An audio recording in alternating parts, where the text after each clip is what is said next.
कल जो पैराग्राफ हुआ था अंत में, वो पढ़ के आगे बढ़ेंगे।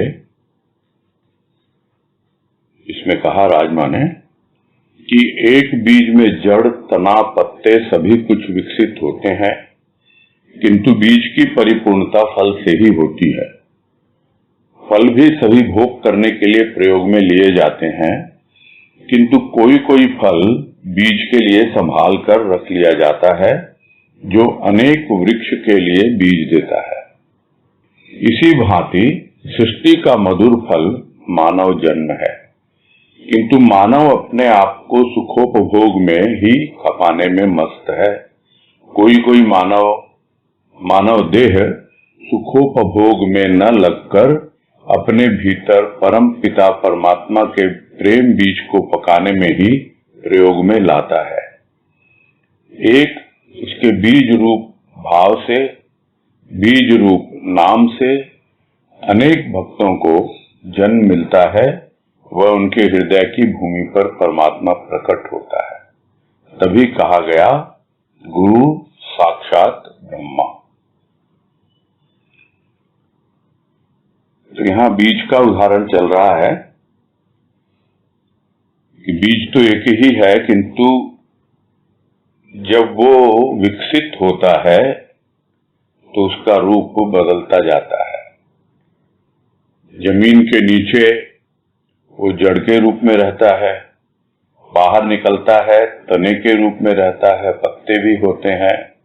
और परिपूर्णता तभी होती है उस बीज की जब वो एक बीज अनेकों बीज का रूप ले ले, यानी एक फल का रूप ले ले। तो बीज की परिपूर्णता फल से ही होती है। और प्राय देखा गया है फल जो होते हैं वो काम में लेने के लिए ही होते हैं, उपभोग के लिए ही होते हैं,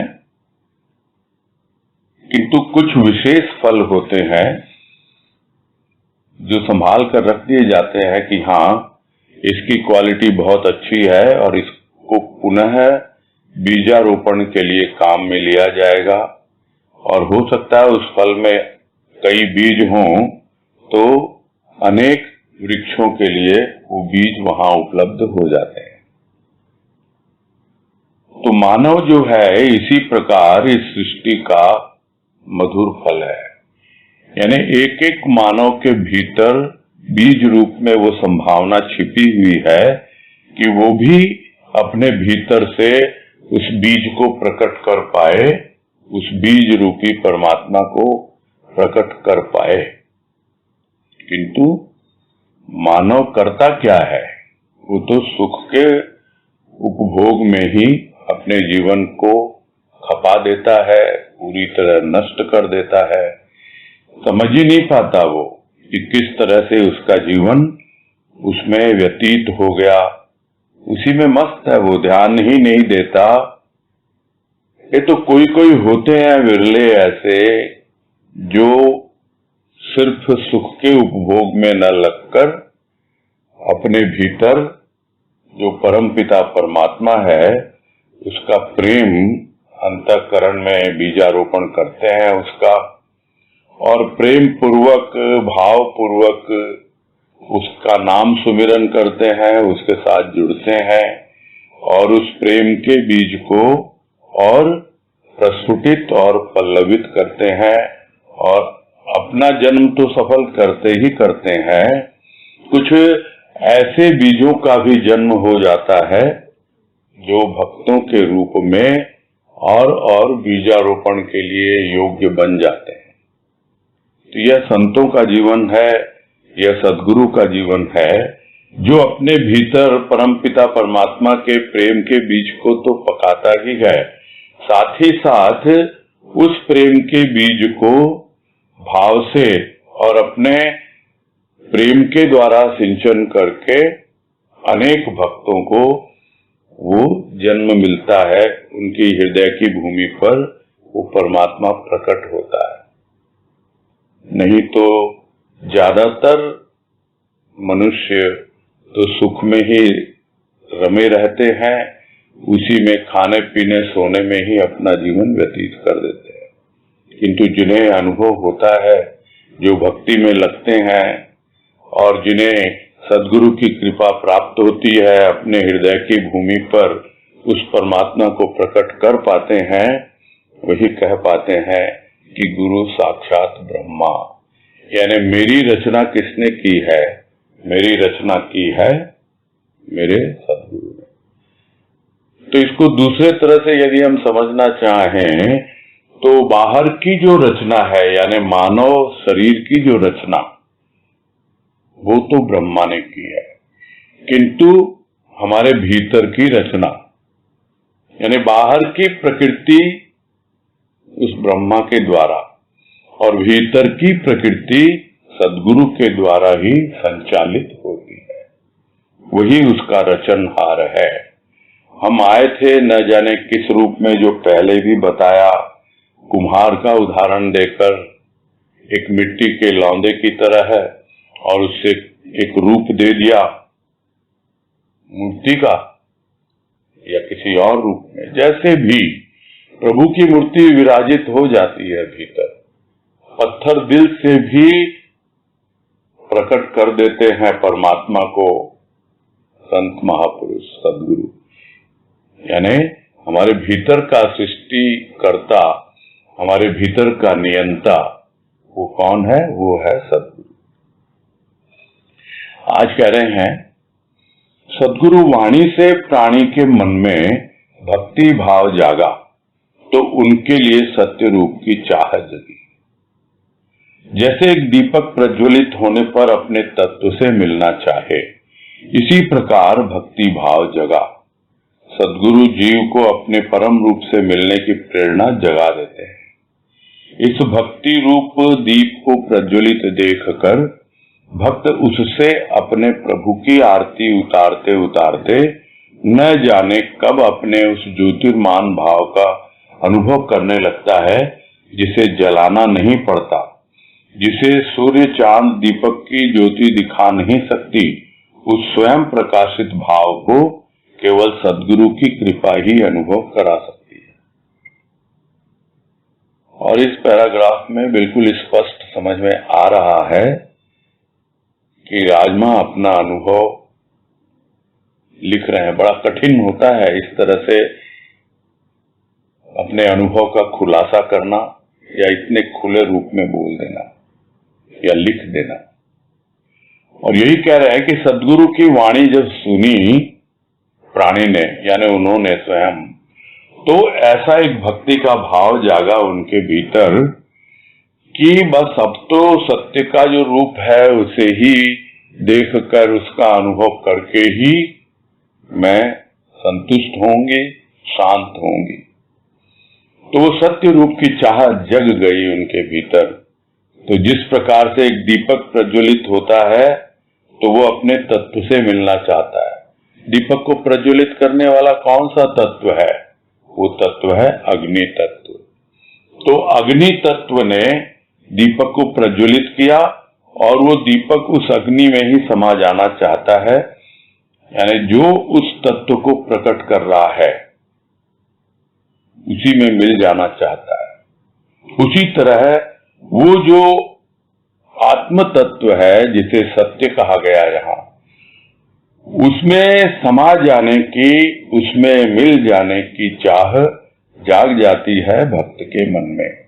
और इस प्रकार जो भक्ति का भाव बनता है वो और अंदर जहां से सब चीजें उत्पन्न हो रही हैं, जो भक्ति का, ज्ञान का, प्रेम का, भाव का, सबका उद्गम स्थल है। तो एक दीपक जलता है तो अपने तत्व तक जाना चाहता है, वैसे ही भाव जो है वो अपने स्वभाव तक जाना चाहता है। और जो कुछ भी सत्य पर आधारित है वो अपने विजातीय तत्वों को हटाकर उस सत्य रूप में ही समाने की चाह जाग जाती है भक्त के भीतर। और वो प्रेरणा कौन देता है? वो प्रेरणा देता है सद्गुरु। और वो प्रेरणा सिर्फ जगाते ही नहीं है सद्गुरु, उस प्रेरणा को बनाए रखते हैं। जहां कहीं थोड़ा शिथिल पड़ता है प्राणी, थोड़ा सुस्त होता है, फिर उसमें उत्साह उमंग भरते हैं कि हाँ भाई बढ़े चलो, अभी लक्ष्य तुम्हारा थोड़ी दूर है। और इस तरह से जो प्रेम से भक्ति का रूप प्रकट होता है भीतर एक दीपक के रूप में, उसको देखकर भक्त इतना प्रसन्न होता है कि बस उसी अंतःकरण में, जिसको कहते हैं दीप जल गया, और माँ का भजन भी है, प्रेम प्रदीप जला चरणन में। तो प्रेम प्रदीप जला के चरणों में पहले बैठता है और उसके बाद उसकी आरती उतारने लगता है। और आरती उतारते उतारते किस तरह अनुभव में आ जाता है कि वो ज्योति जिससे मैं आरती उतार रहा हूं अपने प्रभु की, वो आरती उतारते उतारते वो ज्योति मुझी में समा रही है। यानी ज्योति स्वरूप जो परमात्मा है, जो सद्गुरु उसका साक्षात रूप, और वो ज्योति स्वरूप परमात्मा जो अपने अंतःकरण में गहराई में छिपा हुआ है, यानी अपने तत्व से तत्व मिलने के लिए लालायित हो जाता है और उस ज्योतिर्मान भाव का वो अनुभव करने लगता है। और ये एक ऐसा ज्योति का रूप है जो अक्सर हम सुनते भी रहते हैं और स्वाभाविक है, ये अंतर ज्योति है, अंतर प्रकाश है, भीतर का है सब कुछ। यहाँ पर सूर्य चंद्र दीपक जो बाहर की ज्योति है उससे कोई लेन देन नहीं है, उसका कोई हिसाब किताब नहीं है, दिन है कि रात है, कि दीपक जल रहा है कि ट्यूबलाइट जल रही है, कि चंद्रमा है या सूर्य है, इन सबसे कोई मतलब ही नहीं होता है। यह तो भीतर की ज्योति है तो उनका वहां पे कोई प्रवेश ही नहीं है। वो तो एक ऐसा भीतर बैठा हुआ परमात्मा का अपना रूप है जिसे सद्गुरु ने अपने भीतर प्रकाशित किया और उस ज्योति का सानिध्य पाकर अपने भीतर की ज्योति भी प्रकट हो गई। यह अनुभव में आता है। तो स्वयं प्रकाशित भाव जो है भीतर, उसको केवल सद्गुरु की कृपा ही अनुभव करा सकती है। होता तो यही है, होता तो यही है से तात्पर्य यह है कि हम छोटी छोटी बातों में उसकी कृपा का अनुभव करके बस निश्चिंत हो जाते हैं। इसका मतलब यह नहीं कि हमें चिंता करनी है, इसका मतलब यह है कि जब तक हमारे भीतर वो स्वयं प्रकाशित भाव न आ जाए, यानी मेरा स्वरूप और सद्गुरु का स्वरूप, मेरे स्वयं का भाव और सद्गुरु के स्वयं का भाव, दोनों में कोई भेद नहीं, कोई अंतर नहीं। यह तो अक्सर सुना जाता है कि मुझ में तुझ में भेद नहीं है। वो कब अनुभव में आता है? जो पहले भी उदाहरण आया हुआ कि जब वो नमक की पुतली समुद्र की था लेने के लिए जाती है, उसी में समा जाती है, तो कोई भेद रहता नहीं है, वो भी समुद्र ही बन जाती है। किंतु वहां पर कौन देख रहा है उसको? इसलिए वो दृष्टा, वो देखने वाला वहां विद्यमान रहता है, क्योंकि बिना आंखों के प्रकाश दिखलाई नहीं देता। स्वयं प्रकाशित तो पहले भी था, किंतु स्वयं का दृष्टा न था, अपने आप को देखना नहीं आता था। धीरे धीरे देखना सीखा, मन बुद्धि चित्त अहंकार को देखते देखते वो अब आत्मदृष्टा बन गया।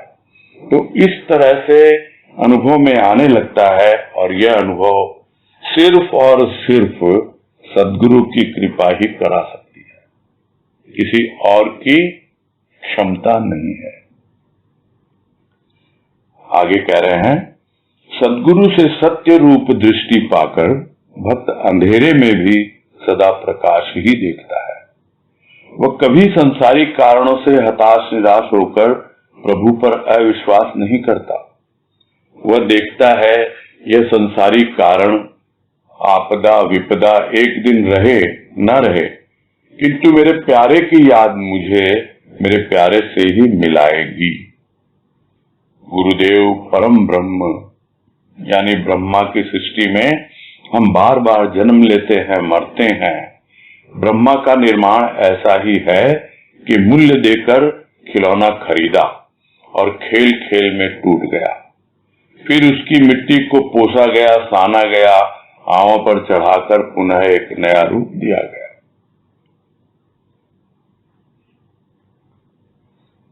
तो सद्गुरु से सत्य रूप दृष्टि मिल गई है। पहले भी बात हुई कि बिना दृष्टा के आप देख नहीं पाएंगे, तो दृष्टा क्या बिना दृष्टि के देख पाएगा? उसको भी चाहिए दृष्टि। और देखना किसको है? देखना है अपने अंतः प्रकाश को, जो स्वयं प्रकाशित भाव है। उस भाव की अनुभूति बनी रहनी चाहिए कि वो प्रकाश कहां से आया? उस सद्गुरु के सानिध्य से आया। उसका भाव, उसका प्रेम अंतःकरण में समाया और इस बुझे हुए दीपक में ज्योति भर दी। तब देखता है हर अवस्था में, दिन हो या रात, कैसा भी हो। और यहाँ अंधेरों का मतलब क्या लिया गया है कि संसारिक कारण बन जाते हैं, दुख के कारण बन जाते हैं, परेशानी के कारण बन जाते हैं जीवन में, किंतु उन अंधेरों में भी वो हमेशा उस प्रकाश को ही देखता है। कभी भी प्रभु पर अविश्वास नहीं करता कि तुमने मेरे साथ ये क्या कर दिया। और अभी तो देख रहे हैं ऐसा समय चल रहा है, बहुत कुछ लोगों के जीवन में घटित भी हो रहा है। और हो सकता है मुख से कोई बोले या ना बोले, मन में आ भी सकता है किसी के कि भाई हम तो सत्संग करते हैं, सद्गुरु की कृपा है हमारे ऊपर, फिर ऐसा हमारे जीवन में क्यों घटित हो गया। किंतु वास्तव में जो भक्त है वो अंधेरे में भी बस सद्गुरु का प्रकाश ही देखता है, उसके प्रेम और भाव को ही पकड़ के चलता है। वो कभी भी उस पर अविश्वास नहीं करता, कभी भी हताश नहीं होता, निराश नहीं होता, हमेशा प्रयास करता रहता है। थोड़ा सा भी डगमगाती है उसकी ज्योति तो फिर से वो उसके सुमिरन की एक आड़ देकर वो संसारी हवाओं से उसे बचा लेता है, कभी अविश्वास नहीं करता, क्योंकि उसे पता है ये सब संसारिक कारण है। आपदा विपदा आती है जाती है, एक दिन रहे या न रहे, किंतु यदि मेरे भीतर मेरे प्रभु की याद रहेगी, मेरे प्यारे की याद बनी रहेगी अंतिम समय तक, तो फिर वो मुझे प्यारे से ही मिलाएगी। वो कभी भी अपने प्रभु की याद से अलग नहीं होना चाहता, उसके प्रेम और भाव में हमेशा डूबे रहना ही चाहता है, भले ही कैसी भी स्थिति परिस्थिति जीवन में आ जाए।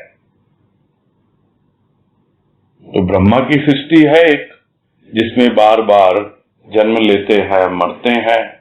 और ब्रह्मा का निर्माण है ही ऐसा कि आपने जो कुछ भी कर्मों की पूंजी अर्जित की है उसका मूल्य चुकाया आपने ब्रह्मा को। और अक्सर हम सुनते ही हैं कि वो कुछ और देखता नहीं है, आपने क्या कमाई की है इस जन्म में, उसी के अनुसार अगला जन्म देगा।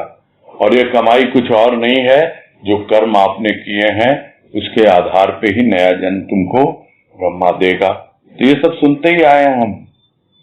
और वो मूल्य देकर हमने जिस तरह खिलौना खरीदा, यानी अपने जीवन को लिया और हम इस जीवन में खेलते रहे, ऐसे ही उल्टे सीधे काम करते रहे और कुछ विशेष उपलब्ध कर नहीं पाए। समय आया जैसे खेल खेल में खिलौना टूट गया, वैसे जीवन की अवधि समाप्त हो गई। तो क्या किया ब्रह्मा ने उसको? ब्रह्मा ने फिर से उस मिट्टी को उठाया, फिर से उसको इकट्ठा किया गया, साना गया, फिर से आंव पर चढ़ाकर और एक नया रूप दे दिया। पता नहीं इस बार वो मानव बन के आएगा कि नहीं आएगा, क्या बनकर आएगा, वो तो उसके कर्मों पर ही निर्भर करता है। तो इस तरह ब्रह्मा की सृष्टि में कर्म ही कर्म प्रधान है, किंतु जो गुरुदेव परम ब्रह्म यानी गुरुदेव की जो सृष्टि है उसमें क्या है वो अब इस अंतिम पैराग्राफ में बताएंगे। कह रहे हैं सद्गुरु की रचना जीव के लिए इस प्रकार होती है कि फिर वह खेल के लिए खरीदा नहीं जा सकता, बल्कि आराधना के लिए मूर्ति रूप में प्रतिष्ठित किया जा सकता है। वह फिर मिट्टी का नहीं रह जाता, अपने चिन्मय स्वरूप में प्रतिष्ठित हो जन्म मरण से ऊपर उठ गया। तो सद्गुरु की जो रचना होती है तो जिस तरह होता है एक मूर्तिकार मूर्ति बनाता है और एकदम पूरी परफेक्ट मूर्ति बनाने के बाद जैसे कहते हैं फाइनल टचअप देता है। यही यहां पे समझाया जा रहा है कि रचना शुरू की और कुछ इस प्रकार से जीव की रचना की कि उसको समझ में आ गया कि ये खेल के लिए नहीं मिला है जीवन, अब दोबारा मिलेगा कि नहीं मिलेगा अब पता नहीं। तुमने तो कर्मों पे कभी ध्यान दिया ही नहीं, तुमने तो अपने आप को कर्ता माना ही नहीं, सारे कर्म तो तुमने अपने सद्गुरु को सौंप दिए और उसी का आज्ञानुसार उसकी कृपा का आधार लेकर जीवन बिताया तुमने। तो फिर कौन खरीदेगा इसको? नहीं खरीदा जा सकता। इसका तो मालिक एकमात्र वो सद्गुरु है। तुम तो जीते जी तुम उसके जर खरीद गुलाम बन गए, तो कोई दूसरा कौन खरीदेगा? मालिक तुम्हारा वो है।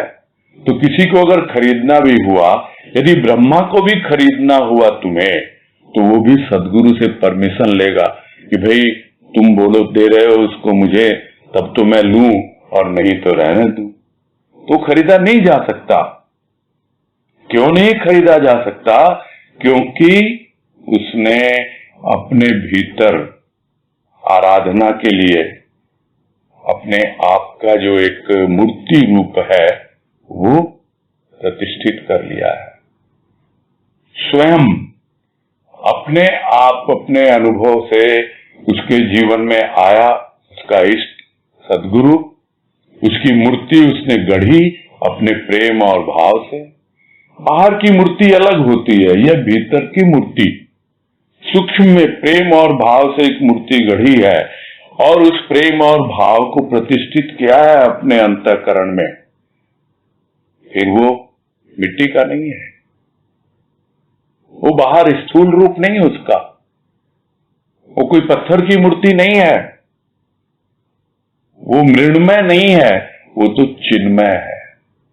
मृण्मय यानी मिट्टी का बना हुआ है ही नहीं, देवबोध में जीता ही नहीं वो तो उस चिन्मय भाव में जीता है जहां केवल प्रकाश ही प्रकाश है, प्रेम और भाव का।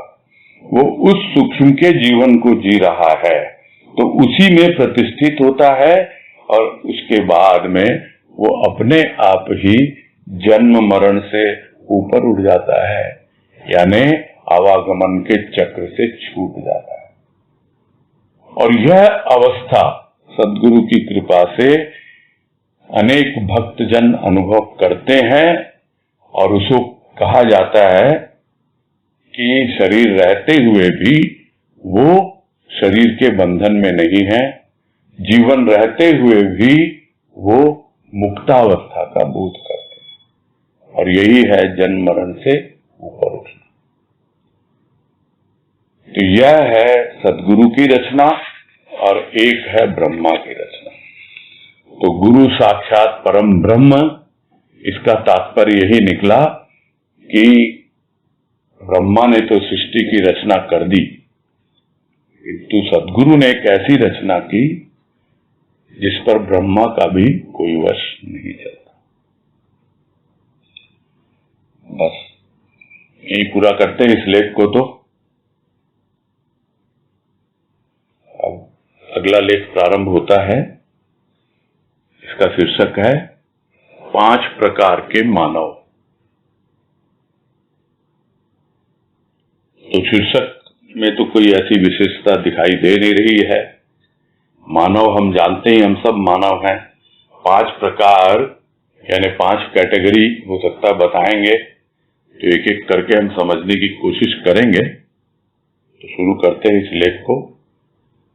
इसमें कह रहे हैं, बड़े भाग्य मानुष तन पाया, संत तुलसीदास ने कहा, एवं सभी ग्रंथों ने मानव जीवन की भूरी भूरी प्रशंसा की है।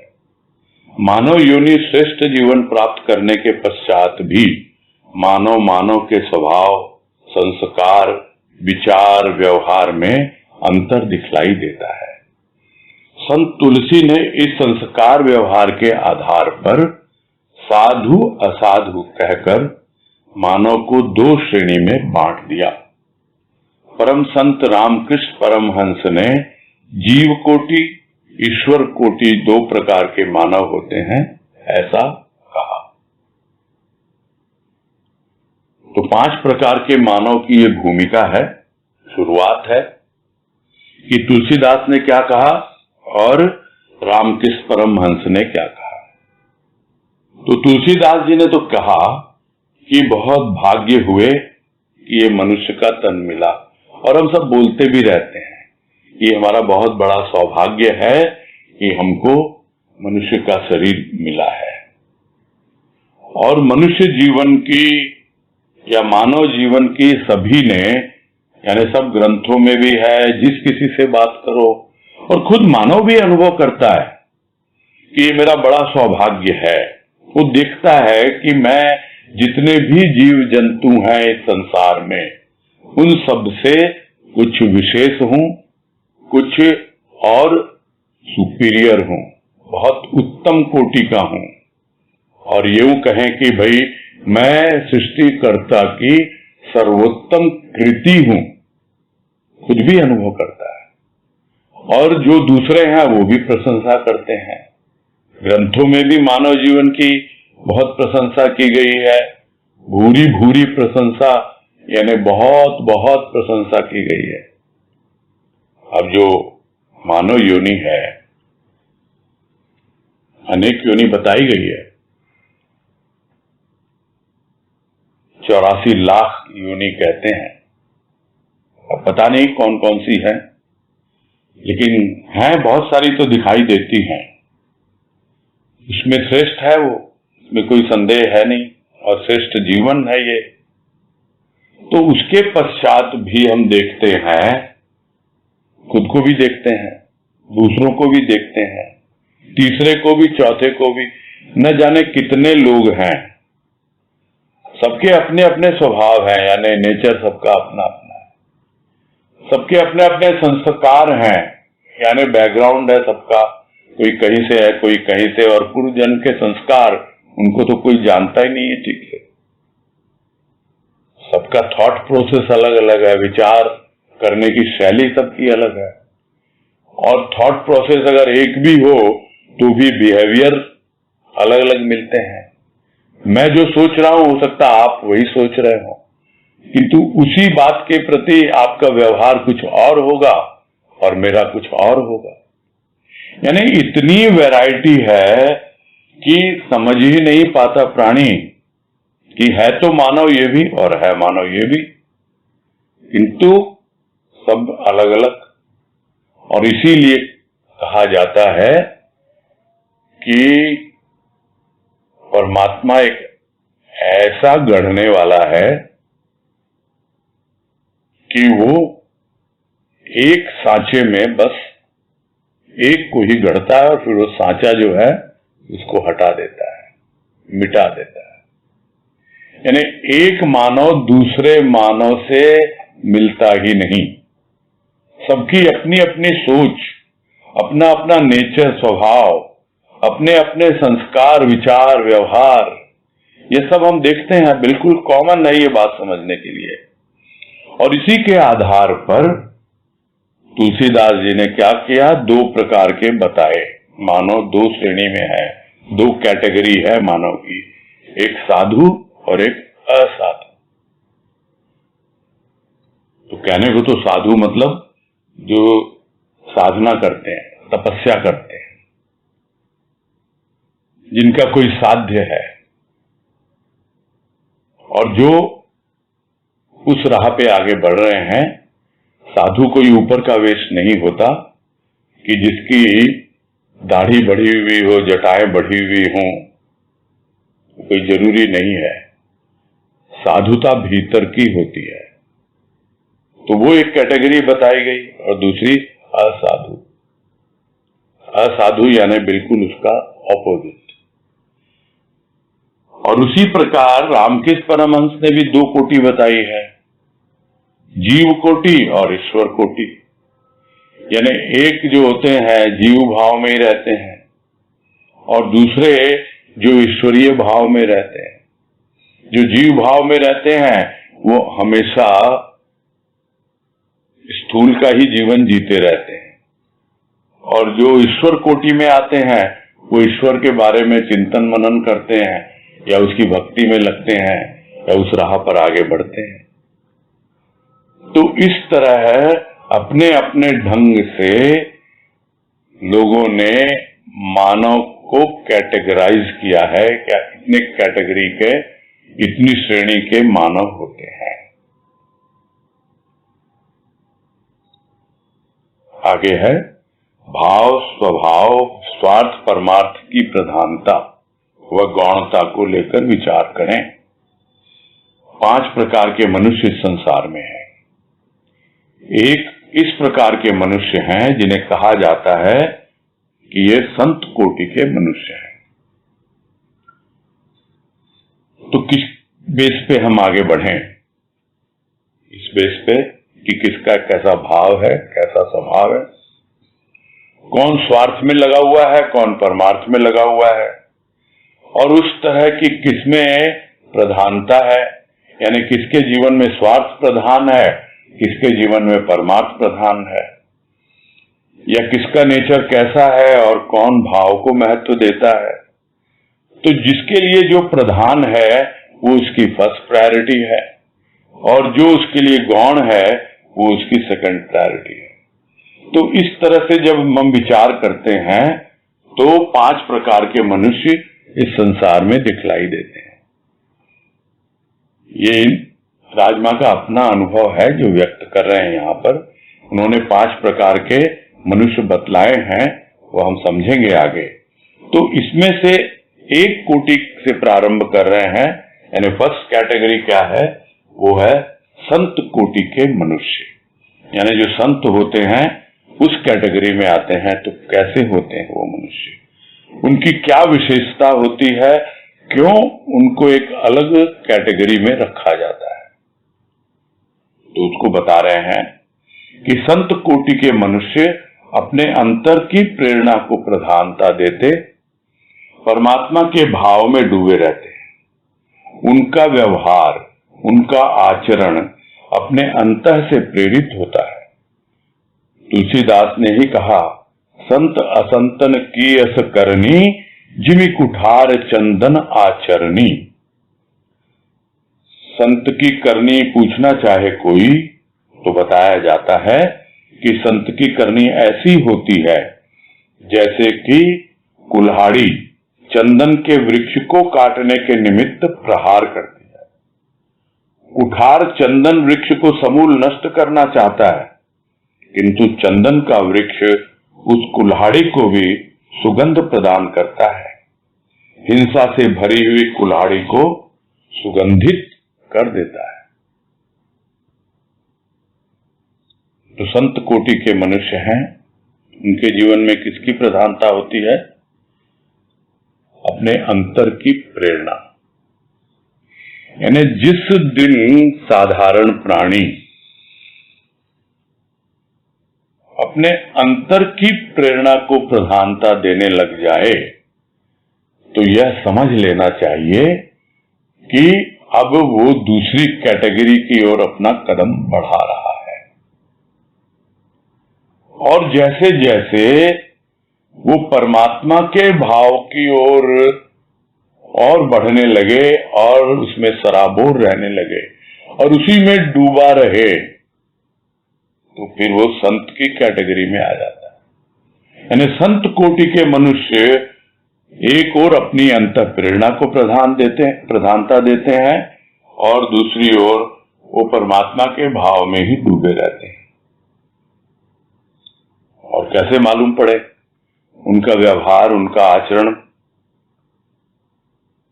वो अंतः प्रेरणा से ही प्रेरित होता है। जो उनको भीतर से प्रेरणा मिलती है, जो उनके भीतर बैठा हुआ परमात्मा उनको प्रेरणा देता है, उस प्रेरणा के आधार पर ही उनका जीवन व्यतीत होता है, उनका व्यवहार वैसा ही होता है और उनका आचरण भी वैसा ही होता है। पहले कहा ना कि संस्कार अलग होते हैं, उसके आधार पे ही व्यवहार होता है, विचार भी अलग होते हैं। तो सबको प्रेरित करने वाला कौन? वो भीतर बैठा हुआ उनका परमात्मा, क्योंकि उसी में मगन रहते हैं और वहीं से उनको प्रेरणा मिलती रहती है। अब तुलसीदास जी का वक्तव्य है जो बता रहे हैं कि कैसी है संत की करनी, कोई पूछना चाहे तो संत की करनी तो ऐसी है जैसे कि कोई कुल्हाड़ी है, वो चंदन के वृक्ष को काटती है, उसका प्रहार होता है चंदन के वृक्ष पर। तो क्या करता है चंदन का वृक्ष? उस कुल्हाड़ी को यह नहीं कहता कि तू मुझे मत काट, बल्कि उसके भीतर भी सुगंध भर देता है। कुल्हाड़ी का उद्देश्य क्या है? उस चंदन वृक्ष को पूरी तरह से उखाड़ फेंके, नष्ट कर दे। तो क्या उस चंदन वृक्ष को पता नहीं है? पता है, किंतु फिर भी उसके बावजूद वो उसको सुगंध देता है उसमें, क्योंकि वही उसका नेचर है, वही उसकी प्रकृति है, वही उसका स्वभाव है, वही उसका आचरण है। तो हिंसा से कितना भी भरा हुआ कोई आता है संत के पास, वो उसके भीतर अहिंसा की सुगंध भरते हैं और उसी से उसको प्रेरित करते हैं कि भाई इस हिंसा से कोई लाभ नहीं। कितना कुछ हमको उदाहरण मिलते हैं और वो उदाहरण अब आगे बताएंगे कि संतों का जीवन कैसा है। संत अकारण ही अपनी लाभ हानि का विचार किए बिना सबके ऊपर कृपा करते हैं। कैसी कृपा करते हैं? भगवान बुद्ध को विदित है कि अंगुलीमाल हिंसक मनुष्य है, उसके तो जीवन का प्रण है मनुष्यों की अंगुलियों की माला बनाकर पहने, फिर भी भगवान बुद्ध उससे भयभीत नहीं होते, बल्कि अंगुलीमाल का कल्याण करना चाहते हैं, उसमें प्रेम का संचार करना चाहते हैं। अपनी आध्यात्मिक भावना से भगवान बुद्ध ने अंगुलीमाल को भगवान का भक्त बना दिया, अपना प्रभाव उस पर डाल दिया। तो कैसा है संतों का जीवन? तो अपनी कोई लाभ हानि का विचार नहीं करते। उनका काम क्या, उनकी करनी कैसी? सबके ऊपर कृपा। और वो कृपा क्या लेके आती है? वो कितना भी हिंसक हो, कैसा भी कोई क्यों न हो, वो समझ नहीं पाता है। एक दृष्टि मात्र से भीतर में परिवर्तन हो जाता है। कितना भी विकार से भरा हुआ, कितना भी हिंसक प्राणी क्यों न हो।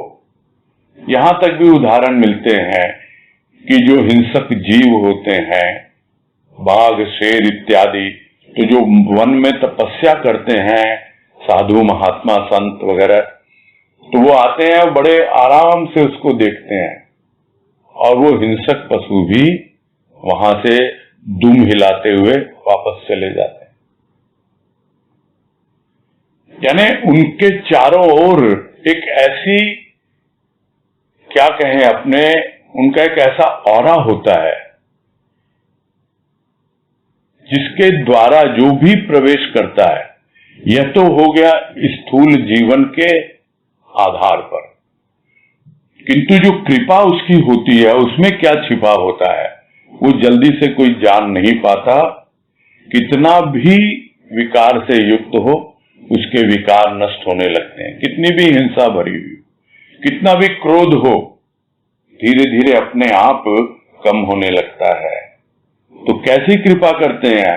जिसको अनुभव होता है वो जान पाता है। अब अंगुली माल पे कृपा हुई, बुद्ध की कृपा हुई, तो ये तो हम सबको पता है ना। बुद्ध को पता था कि यह एक हिंसक मनुष्य है और सबकी उंगलियां काट करके माला बना के पहन रहा है, लेकिन वो बिल्कुल भयभीत नहीं हुए, उससे डरे नहीं। वो तो उसका कल्याण चाहते हैं, वो तो उसके ऊपर कृपा करना चाहते हैं और उसके भीतर प्रेम का संचार करना चाहते हैं कि जैसे ही प्रेम आएगा, इसके भीतर से हिंसा अपने आप समाप्त हो जाएगी। तो अपनी आध्यात्मिक भावना से अपना जो उनका सम्मोहन क्षेत्र है उसमें आ जाता है, फिर चलती नहीं है इंसान की। वो जैसा वो दिखलाएगा वैसा ही वो देखेगा, वैसा ही प्रभाव उस पर पड़ता है। पूरा उसकी विचारधारा को बदल देते हैं। अपनी आध्यात्मिक भावना से विचारधारा को ऐसा बदला कि वो भी भगवान का भक्त बन गया, उसने भी बौद्ध धर्म को अपना लिया और अनुयायी बन गया उसका। तो भगवान बुद्ध ने एक हिंसक प्राणी को भी प्रभु का भक्त बना दिया, प्रेम और क्या कहें करुणा से उसको भर दिया। और एक उदाहरण है, आगे कह रहे हैं, नारद रत्नाकर डाकू के पास निर्भय होकर जाते हैं। उसके पास पहुंचकर अपने हित अहित को नहीं सोचते, सोचते हैं तो केवल रत्नाकर डाकू के जीवन में परिवर्तन लाने की। जो आध्यात्मिक शक्तियों से विभूषित हैं, वे तो सभी मनुष्यों का श्रृंगार आध्यात्मिक भावों से ही करना चाहते हैं। तो नारद जाते हैं रत्नाकर डाकू के पास, देखते हैं रास्ते में जो भी जा रहा है वो पकड़ता है, लूटमार करता है, पूछते हैं, समझते हैं। ये सब कहानियां हमको मालूम है, यहां इसलिए बताई जा रही है कि ये जो होते हैं इनकी कैटेगरी संत कैटेगरी के होते हैं। तो पहुंचते हैं, हित अहित कुछ नहीं सोचते नारद उस वक्त, ये क्या मेरा बुरा करेगा, नुकसान करेगा। बाकी वैसे भी था ही क्या नारद के पास कि वो लूटता उनसे। हाँ, जरूर बातचीत तो की और समझाया उसको और प्रयास भी किया इसके जीवन में परिवर्तन लाने के लिए। अब उनके भीतर जो आध्यात्मिक शक्ति है वो उसको सिर्फ और सिर्फ दूसरे के भीतर आध्यात्मिकता जगाने के लिए ही काम में लेते हैं। ये बहुत ज्यादा समझने की बात है। यदि किसी के भीतर सद्गुरु की कृपा से कुछ आध्यात्मिक शक्ति का अनुभव हो भी, तो वो सिर्फ और सिर्फ आध्यात्मिकता के लिए ही काम में लिया जाए, तब पता लगेगा कि हाँ, भले ही हम शरीर से गृहस्थी हैं, भले ही हम परिवार में रहते हैं, किंतु हमारे भीतर संत की वो भावना उसकी कृपा के आधार पर अभी भी कार्य कर रही है। और धीरे धीरे हम संत कैटेगरी की ओर बढ़ने लगते हैं। अपने आप बाहर का चोला ना देखें, भीतर की भावना देखें। तो यहां यही कह रहे हैं कि जो आध्यात्मिक शक्तियों से विभूषित होते हैं वो सभी मनुष्यों का श्रृंगार आध्यात्मिक भावों से ही करना चाहते हैं, किंतु जो उनके पास आते हैं वो अपनी इच्छाएं, कामनाएं, अपने स्वार्थ को पूरा करने के लिए आते हैं। किंतु वो क्या चाहते हैं? वो तो चाहते हैं कि इनका श्रृंगार मैं आध्यात्मिक भावों से ही करूं। और तब जाकर के जो उनकी बातें सुनता है, समझता है और उसको अपनाकर आगे चलता है, तब उनके जीवन में परिवर्तन होता है। जैसे रत्नाकर डाकू वाल्मीकि ऋषि बन गए और अंगुलीमाल एक भक्त बन गए। आगे है, आध्यात्मिक शक्ति क्या है? मानव के मन में प्रभु के प्रति श्रद्धा हो, विश्वास हो, प्रभु के मिलन का उल्लास हो, रोम रोम में प्रेम की तरंग हो, करुणा का भाव जागता हो, मन में कोमलता और जीवन में समता का भाव आए। समता का भाव क्या? आनंदघन ने स्वयं कहा है, मैंने तो दाया बाया दोनों हाथ तुम्हारे चरणों में समर्पित कर दिए, अब पाप पुण्य अच्छा बुरा तुम ही जानो। समता का भाव आता है जब वह यह नहीं देखता कि कोई पापी है, कोई पुण्यात्मा है। वहां तो बस एक ही दृष्टि होती है कि सबके भीतर प्यारे परमात्मा का वास है। जिसे समदृष्टि प्राप्त है वह शरीरधारी मानव संत कोटि में आते हैं। तो आध्यात्मिक शक्ति का रूप बतला रहे हैं। क्या होती है आध्यात्मिक शक्ति? कहां से प्रारंभ होता है? प्रारंभ होता है मानव के मन में प्रभु के प्रति श्रद्धा। यानी सर्वप्रथम तो उसके भीतर श्रद्धा होनी चाहिए प्रभु के प्रति, तभी जाकर वो आध्यात्मिक शक्ति जो है उसकी प्रारंभ होती है, शुरू होती है या एक सही दिशा में आगे बढ़ती है। इसको हम थोड़ा ध्यान पूर्वक समझें कि जब तक श्रद्धा नहीं होती तब तक आगे बढ़ नहीं पाता प्राणी। उसके बाद आता है विश्वास। सब एक दूसरे से जुड़े हुए हैं, ये चेन रिएक्शन है कि इसके बाद ये, इसके बाद ये, इसके बाद ये। श्रद्धा हो, विश्वास हो, ठीक है। किसके लिए हो? प्रभु मिलन के लिए हो। कुछ और नहीं चाहिए मुझे। यदि मुझे आध्यात्मिक शक्ति से ओतप्रोत होना है तो मेरी श्रद्धा, मेरा विश्वास इसके लिए, प्रभु के मिलन के लिए। और तब कितना उल्लास आता है, उमंग आता है, क्योंकि एकदम वन ट्रैक माइंड है, बिल्कुल एक दिशा में देख रहा है अपने लक्ष्य की ओर कि मुझे तो प्रभु से मिलना है। तो अपने आप ही जो प्रेम और भाव की अनुभूति उसको हुई है सद्गुरु की कृपा से, वो रोम रोम में प्रसारित होने लगती है, रोम रोम उस प्रेम से तरंगित होने लगता है। ये है आध्यात्मिक शक्ति को जांचने परखने का एक मापदंड, जिसको हम कहते हैं कैसे पता चले कि हमें भाव की अनुभूति कहां ले जा रही है। जांचे परखें, इससे पता लगेगा। और उसका आफ्टर इफेक्ट क्या? करुणा का भाव। अपने आप करुणा प्रकट होती है। जिस तरह बुद्ध ने कितनी कठोर तपस्या की है हम सबको पता है, किंतु जैसे ही वो बुद्धत्व को उपलब्ध हुए, क्योंकि पहले तो सिद्धार्थ थे, जब बुद्ध हो गए तब अपने आप उनके भीतर करुणा का भाव जागा, अपने आप प्रेम जागा। बुद्ध रहे हैं ज्ञान मार्गी पूरी तरह है,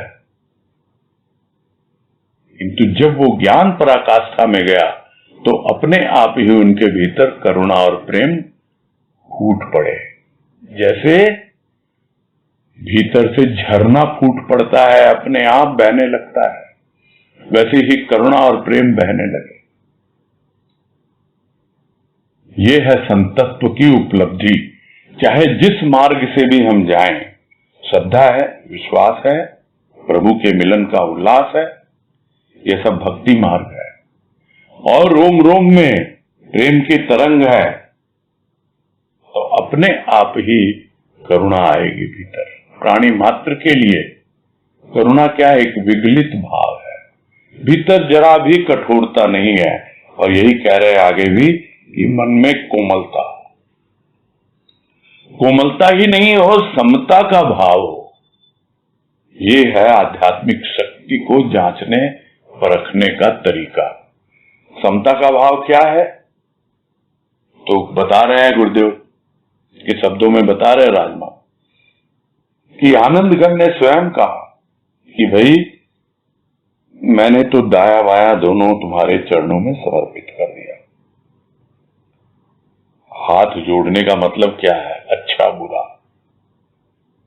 पाप पुण्य, सब कुछ समर्पित। जो बार बार हम बातें करते रहते हैं कि सिलेक्टिव नहीं हो सकते। समर्पण सिलेक्टिव नहीं होता, चुन चुन के नहीं होता कि जो अच्छी चीजें हैं वो तो मेरी, मैंने पुण्य कमाया है। हाँ, ये पाप बहुत मुश्किल है संभालना, ये मैं तुमको अर्पित कर रहा हूं। वो समर्पण नहीं कहलाएगा। दोनों, पाप और पुण्य दोनों, लेफ्ट और राइट दोनों, और वो दोनों जुड़ के कहां आते हैं? जब हम हाथ जोड़ते हैं तो स्पर्श होता है हमारे हृदय के साथ, और फिर हम उन हाथों को बढ़ाते हैं उन चरणों तक। यानी सिर्फ लेफ्ट राइट ही नहीं हुआ, अच्छा बुरा पाप पुण्य ही समर्पित नहीं हुआ, हमारा हृदय भी उसके चरणों में समर्पित हो गया। और तब हम समझ पाएंगे कि समता का भाव क्या है। समता का भाव ये है कि मेरे लिए सब बराबर, जैसा मैं, कुछ भी अब सुख दुख नहीं, अच्छा बुरा नहीं। यह है समता का भाव। तो संत तो यही देखता है, क्योंकि संत कैटेगरी की बात हो रही है। वो हमेशा समता के भाव में रहता है। वो यह नहीं देखता कोई पापी है या पुण्यात्मा है। वो समदृष्टि होती है उसके सामने, एक ही दृष्टि से, समान दृष्टि से सबको देखता है। और क्या देखता है? सबके भीतर अपने प्यारे परमात्मा को देखता है कि इनके भीतर, सबके भीतर वो मेरा प्यारा प्रभु विराजित है। और कितनी बार प्रवचन में गुरुदेव के हमने पढ़ा होगा, सुना होगा कि वो जो आगंतुक आए हुए उनके वहां सत्संग में विराजित, उन सबको हाथ जोड़कर नमस्कार कर रहे हैं और कह रहे हैं कि मैं यह जो नमस्कार कर रहा हूं, या आपके भीतर बैठे हुए उस परमात्मा को नमस्कार कर रहा हूं, जिसे हो सकता है आप नहीं देख पा रहे, मैं देख पा रहा हूं। तो यह होती है संतों की दृष्टि।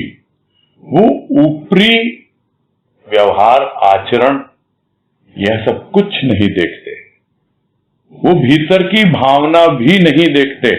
जैसा है, जो है, जिस रूप में भी शरणागत है, समर्पित है, उसके भीतर श्रद्धा है, विश्वास है, तो जो जो चीजें मुझे चाहिए वो सब इसके भीतर तो है ही। मेरे लिए सब बराबर, और वो सम दृष्टि से देखता है। तो वैसे शरीरधारी मानव, यानी जिन्होंने मानव का शरीर धारण किया है, वो कहलाएंगे संत।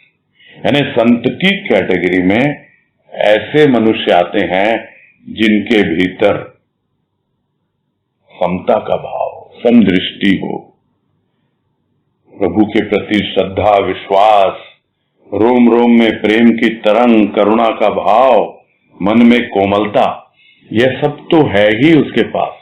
सबसे महत्वपूर्ण है बिल्कुल समदृष्टि से देखे, निष्पक्ष होकर के, किसी का पक्षपाती न हो कि यह मेरा भक्त है, इसके ऊपर तो मैं ज्यादा कृपा करता हूं, यह मेरा भक्त नहीं है, यह कम भक्त है या कम भक्त है, क्या है? जबकि होता उल्टा है।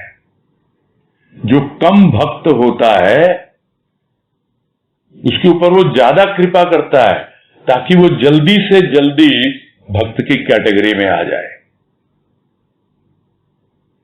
संत की कैटेगरी में तो धीरे धीरे आएगा, उसके भीतर कम से कम श्रद्धा, विश्वास, प्रेम भाव यह सब तो जाग जाए। जो भक्त है उसके भीतर तो है ही। तो जैसा हम सोचते हैं उससे बिल्कुल विपरीत होता है, किंतु देखता है, दृष्टि में समता है। कृपा में भी समता है। जो कम भक्त होते हैं वो थोड़ी सी कृपा में फूलने लगते हैं, उनका पेट भरने लगता है बहुत जल्दी। और जो वास्तविक भक्त होते हैं वो हमेशा कृपा के लिए अपना हृदय खोल के रखते हैं। इतना सा अंतर है। संत की दृष्टि समदृष्टि होती है, समान रूप से सब पर कृपा करते हैं। समझ नहीं पाते, इसीलिए कहते हैं उस पर ज्यादा कृपा हो रही है, मुझ पर कम हो रही है। ये अपनी समझ का फेर है। अन्यथा संत कोटि के मानव तो समानता रखते हैं, सबको समता रखते हैं। यही पूरा।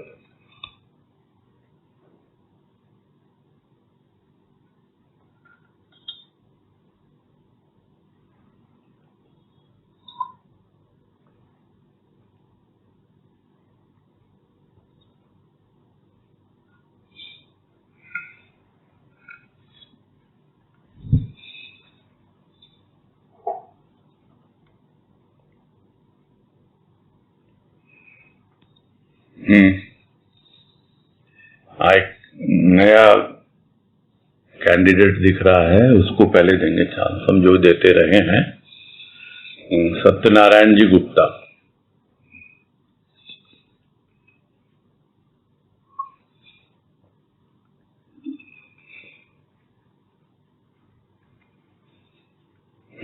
अनम्यूट करिए।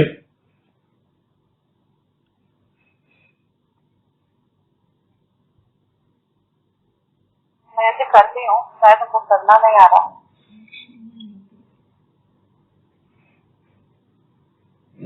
अनम्यूट नहीं कर पा रहे हैं क्या? चलो कोई बात नहीं। उनका तो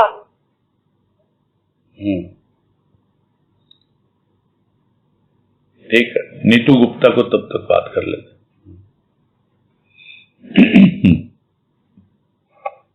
हरिओम भैया। हाँ हरिओम, बोलिए। हाँ भैया, मैं थोड़ा सा मन में ये आ रहा था कि जैसे आज की पराग्राफ में है ना, रोम रोम में प्रेम की तरंग हो, तो इसका भाव थोड़ा सा और स्पष्ट करना था। मतलब रोम रोम में प्रेम की तरंग हो, तो कनेक्शन कहाँ है रोम रोम का? रोम रोम का कनेक्शन है, इसके पीछे क्या आता है? रोम के नीचे हमारा स्किन आता है। स्किन के नीचे क्या है? पूरा रक्त प्रवाहित हो रहा है। ये एक स्थूल रूप है ना रोम का। वो रक्त कहाँ से जा रहा है? हृदय से जा रहा है। तो स्थूल रूप में तो हम अनुभव कर सकते हैं, और वैसे ही जब हमारे हृदय में प्रभु का प्रेम आ जाता है, तो जिस तरह रक्त प्रवाहित होता है रोम रोम में, वैसे ही रोम रोम में वो प्रवाहित हो रहा है। और स्वाभाविक है, जब कोई भी द्रव या लिक्विड जब बहता है, प्रवाहित होता है, तो उसमें एक तरंग उठती ही उठती है। और यह तो सूक्ष्म की अनुभूति है कि रोम रोम में प्रेम की तरंग अनुभव में आती है। ठीक है? हाँ ठीक है, ठीक है। हरि। हाँ जी, सत्यनारायण जी का अनम्यूट हो गया। हाँ बोलिए। प्रणाम भैया। हाँ मैं नमस्कार। सत्यनारायण दिल्ली से, गुरु साक्षात परम ब्रह्म। हाँ इस लेख में लास्ट पहले की लास्ट लाइन में एक बार लाइन पढ़ दो जी।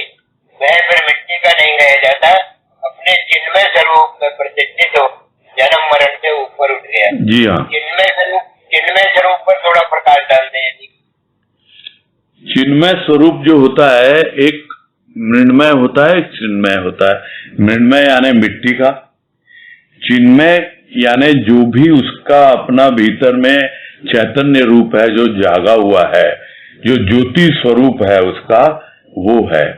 उस रूप में वो प्रतिष्ठित हो जाता है, यानी वो रूप से स्वरूप तक पहुंच गया। चिन्मय रूप जो है वो स्वरूप कहलाता है, और वो अपने स्वरूप की अनुभूति पाकर उसमें ही पूरा जीवन बिताएगा। और ये बात आई कि वो जीते जी ही जन्म मरण से ऊपर उठ गया, यानी जीते जी ही वो जीवन मुक्त अवस्था को अनुभव करता है, मुक्तावस्था में जीता है, और कभी भी देह बोध में नहीं उलझता। जो मृण्मय है, जो मिट्टी का है, उस पे उसका ध्यान कभी जाता ही नहीं। तो भैया जी प्रणाम। हरिओम। समय सीमित है, अब दो में से एक को ही ले पाएंगे। शकुंतला जी बोलिए।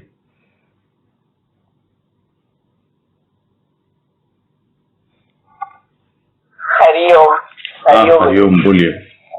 भैया ये मैं समझ नहीं पाई, ये आनंद करनी है, मैंने दोनों हाथ समर्पित कर दिए, ये मतलब क्या इसका मतलब मैं समझी नहीं भैया।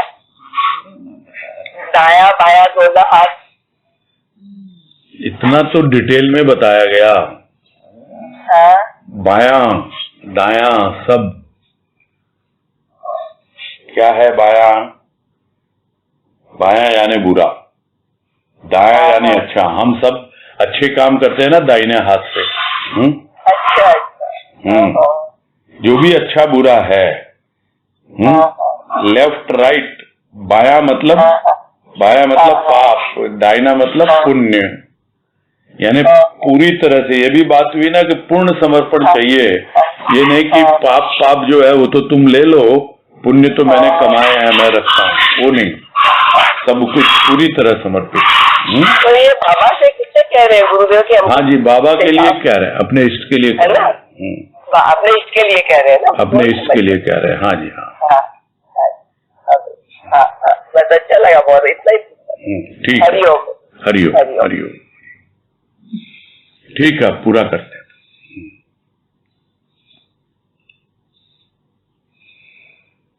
ठीक है सर। हरिओम है। हाँ हरिओम हरिओम। हरिओम सबको। सबको हरिओम। हरिओम। हरिओम। हरिओम।